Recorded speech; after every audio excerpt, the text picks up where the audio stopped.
एक महीने से ज़्यादा के वक्त से सीजेपी का प्रोटेस्ट चल रहा था और आज ही अभी कुछ देर पहले जानकारी आती है कि धर्मेंद्र प्रधान ने शिक्षा मंत्री के पद से इस्तीफा दे दिया। अब सवाल है कि आखिर अब धर्मेंद्र प्रधान का क्या होगा, क्या उन्हें नई मिनिस्ट्री में जगह मिलेगी, क्योंकि रिशफलिंग की बात हो रही थी कि शायद मंत्रालय रिशफल कर दिया जाए। पंकज सर, क्या हो सकता है, अभी क्या संभावनाएं जताई जा रही है? देखिए, अभी जो धर्मेंद्र प्रधान का इस्तीफा हुआ किस वजह से हुआ है? प्रधानमंत्री नरेंद्र मोदी को अपनी छवि की बहुत फिक्र रहती है।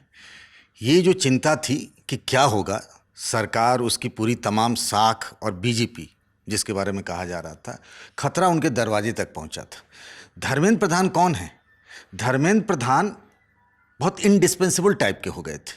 आप देखिए, राज्यों में जब चुनाव होता है तो अधिकतर में दो ही नाम आते हैं, भूपेंद्र यादव, धर्मेंद्र प्रधान।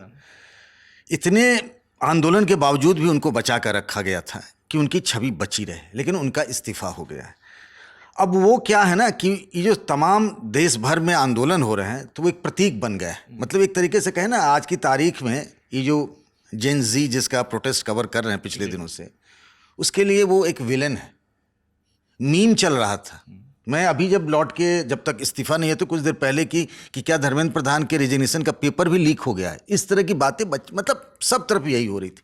ऐसी स्थिति में जिस संभावित मंत्रिमंडल विस्तार की बात कही जा रही लंबे अरसे से, हालांकि यह है कि मानसून सत्र के बाद कभी भी हो सकता है उसका, मुझे इस बात की संभावना, मतलब हालांकि वो पार्टी के एक ओबीसी समुदाय के और संगठन के हिसाब से बहुत मजबूत आदमी है। एक छोटी सी कहानी बताता हूँ कि 2021 में बंगाल में विधानसभा का चुनाव था और सिर्फ वो नंदीग्राम विधानसभा के प्रभारी थे।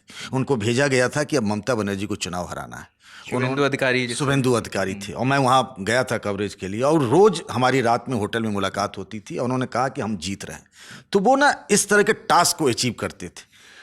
बीजेपी, मतलब नरेंद्र मोदी की जो छवि रही है उसमें लंबे अरसे तक साथ देने की भी रही है, पर यह भी रहा कि अगर उसके छींटे हम पर पड़ेंगे, मेरा नुकसान होगा, तो ना भैया, हम साथ नहीं। अब इसमें देखना पड़ेगा दोनों भावों में से कौन सा भाव जीतता है, उस हिसाब से धर्मेंद्र प्रधान के भविष्य का तय होगा। एक पंकज सर, ये भी कहा जाता है कि कल जब नेता नगरी में भी बात करी जा रही थी तो ये जब जिक्र हो रहा था कि अमित शाह की जो क्लोज सर्कल है उसमें कौन कौन से नाम है, तो उसमें धर्मेंद्र प्रधान का बहुत प्रमुखता से नाम आता है। और जो ओबीसी वोट बैंक के जिसका लगातार जिक्र हो रहा था कि धर्मेंद्र प्रधान को इस्तीफा नहीं दिलवाएगी क्योंकि ओबीसी वोट बैंक बहुत उनके साथ इंटैक्ट है, तो क्या लगता है अब वो समीकरण बदलता नजर आ रहा है? देखिए, वो जिस प्रदेश से आते हैं, ओबीसी नेता तो हैं, लेकिन जिस उड़ीसा से आते हैं ना, वहाँ पर इस तरह की सामाजिक संरचना और चुनाव में ना जाति का उतना वो नहीं है। अगर वो हिंदी पट्टी से, उसी बिरादरी से, यानी कुर्मी बिरादरी से होते वो, तो बहुत बड़े नेता होते, लेकिन जो उड़ीसा से वो नहीं। और वो लंबे समय से राज्यसभा से, अभी संबलपुर से आए हैं। ये बात सही है कि अगर दो चार नाम जो माने जाते हैं अमित शाह के क्लोज कॉन्फिडेंट के, तो उसमें से एक ये हैं। और ये भी बात हो रहा था, नितिन नवीन जब बीजेपी के राष्ट्रीय अध्यक्ष नहीं बने थे, कि धर्मेंद्र प्रधान को राष्ट्रीय अध्यक्ष बनाया सकता है, उनके नाम की चर्चा थी। लेकिन एक बहुत एक क्या कहते हैं उसको, असाधारण संकट की स्थिति आई है। तो क्या जो लोगों का गुस्सा है धर्मेंद्र प्रधान को लेकर, उनके इस्तीफे से खत्म हो जाएगी? वैसे एक बताऊं आपको, हिंदुस्तान के लोगों की ना मेमोरी बड़ी शॉर्ट होती है। आंदोलन होता है, 10 दिन बाद सब भूल जाते हैं।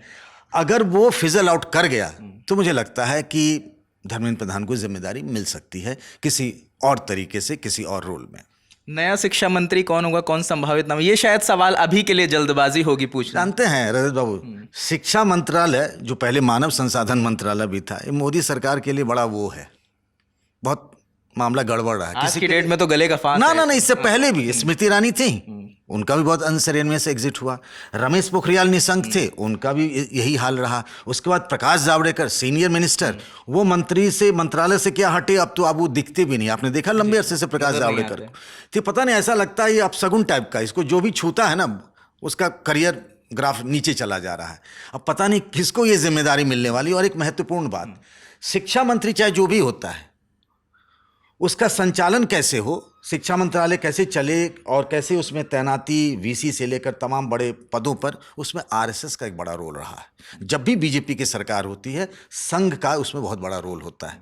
तो इस तरीके से कॉम्बिनेशन बिठाया जाएगा जो संघ के साथ तालमेल बिठाकर भविष्य में, और जब इस तरह की चीज़ें हुई हैं, पेपर लीक और जिस तरीके से, और भी देखिए कि OSM ऑन स्क्रीन मार्किंग वाली करना है, फिर ट्राई लैंग्वेज वाली मामला है, बहुत सारे मामले फंसे हुए हैं। एक मामला जो कोर्ट में चल रहा है UGC का जो चला था, जिसमें फॉरवर्ड कास्ट के मतलब जनरल कैटेगरी के जो लोग हैं वो बहुत नाराज़ हुए थे। तो बहुत सारी चीज़ें हैं, जिसको भी मिलेगा ये कांटों का सरताज होगा ये। बिल्कुल, बहुत शुक्रिया पंकज सर। और अभी जो एक मीटिंग भी अभी प्रस्तावित है जो होनी है, क्योंकि अभी बाकी जो 2 डिमांड्स हैं वो अभी CJP की ओर से कही जा रही हैं कि पेंडिंग है, कि जो जिन छात्रों की इस प्रकरण में पूरी मौत हो गई, जिन पर कहा जा रहा है कि नीट के दबाव से वो दबाव नहीं सह पाए और उन्होंने अपनी जान दे दी, वो पेंडिंग है। और ये भी देखना होगा कि जो CJP की मीटिंग होने वाली है उससे क्या आउटकम निकलता है, क्या ये आंदोलन चलता रहेगा या अब जो वहाँ पर हुजूम लगा हुआ है, जो हज़ारों का हुजूम लगा है, वो वहाँ से अब घर की ओर बढ़ेंगे। जो भी अपडेट होगा वो ग्राउंड से भी और स्टूडियो से भी लल्लन टॉप आप तक लेकर आता रहेगा। इस बातचीत में हमारे साथ पंकज सर थे, कैमरे के पीछे दानिश है, मेरा नाम रजत है। देखते रहे लल्लन टॉप, शुक्रिया।